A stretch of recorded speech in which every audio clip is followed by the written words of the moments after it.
Thank you, Jimmy. Thank you, Mr. Mayor, veterans, family, and friends. And thank you for being here today to honor those who have come before us to give us the freedom we all enjoy today. Those great men and women made service to others paramount in their lives. It is that service to others that I want to talk a little bit about today. What makes a person want to serve? Is it in their blood? Did they have family members serve before them that they want to emulate? Do they have a great desire to pay back the country for the freedoms that we enjoy day in and day out? Or is it something else? I think it's a little of all these things. I, for one, served in the United States Air Force, and two of my brothers also served.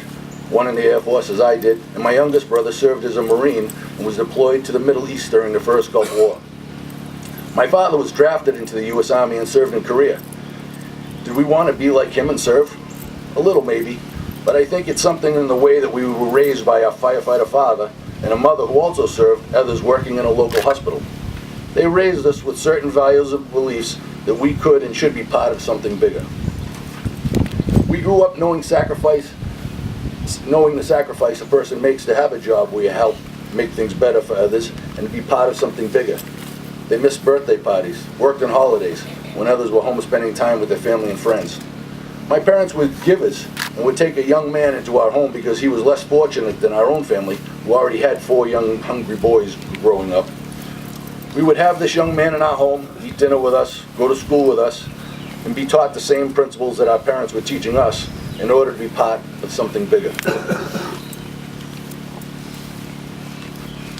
My parents both worked. My father, 2 jobs. We would participate in fundraisers for families who had less than we did. I remember going to a fire or two as a young boy with my mother to try to catch a glimpse of my father at work and watch as he and other firefighters worked to save other people's property.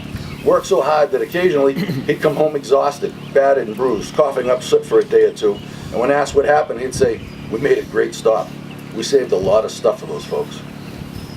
Later, as I grew older, after a fire was knocked down, he would take me inside and show me the devastation and explain how these people needed so much now and that I could help.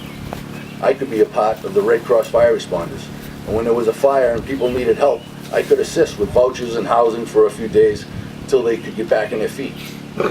We would go to a local summer camp and have a cookout, games, and pool activities for children with muscular dystrophy so they can enjoy their summer too. We would collect money for Jerry Lewis's telethon. My brothers and I would sell lemonade so that we could make a donation to Jerry's kids. We were learning to be something bigger. My parents would bring me to Lawrence, to the Red Cross building when it was over at the Pemberton Park where I took my first advanced first aid class, so I could be part of the National Ski Patrol and help injured skiers. My parents brought me to class 2 nights a week and helped me study, quizzing me on controlling bleeding and splinting extremities. My parents taught us to honor and respect those who were lost before us.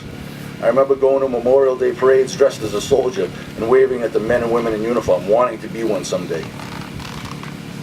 I remember a special church service for 9 firefighters who were killed when a hotel collapsed at a fire in Boston. So is my family so different from others? No, I think not. I think that many families have the same type of experience as mine. They want to be part of something bigger.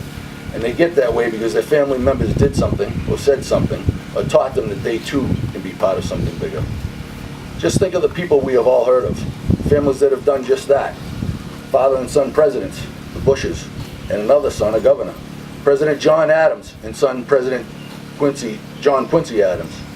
William Henry Harrison and grandson President Benjamin Harrison. The Kennedy family, who have given so much to this country. Then we look at our own police officers and firefighters in this great city, and we can see that service to others is certainly not lost on the citizens of this fine city. We have fathers and sons, daughters, brothers, all having the service to others ingrained in their being, all working to be part of something bigger. I've conducted many interviews over the last few years as fire chief, and have seen many veterans returning from service to our fine country, only wanting to continue their mission to serve in our fine city. These young men and women have grown up learning the same values I've attempted to speak of this morning. Sadly, this weekend, we heard of another soldier who died, an Army Ranger, Etienne Murphy, son of a retired Boston firefighter. Again, values and a legacy of service. I'd like to close with a quote I found online this week by Peter Hegseth, Executive Director of Veterans of Freedom, from Freedom. Vets for Freedom. Get that right. Memorial Day isn't just about honoring veterans. It's honoring those who lost their lives. Veterans had the fortune of coming home. For us, that's a reminder of when we come home, we still have a responsibility to serve. It's a continuation of service that honors our country and those who fell defending it. It's been an honor to be here today. I tried to remain brief, as many people like to say they are. I'm honored to stand before you and to work for this fine city, and thank you all for coming.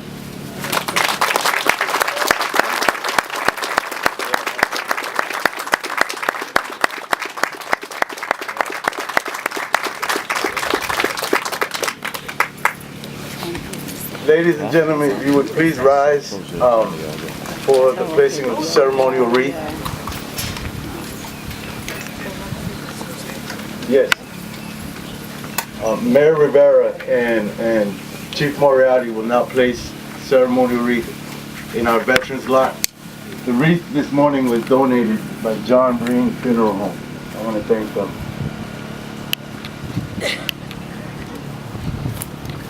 Ladies and gentlemen, please be aware we will be firing a volley.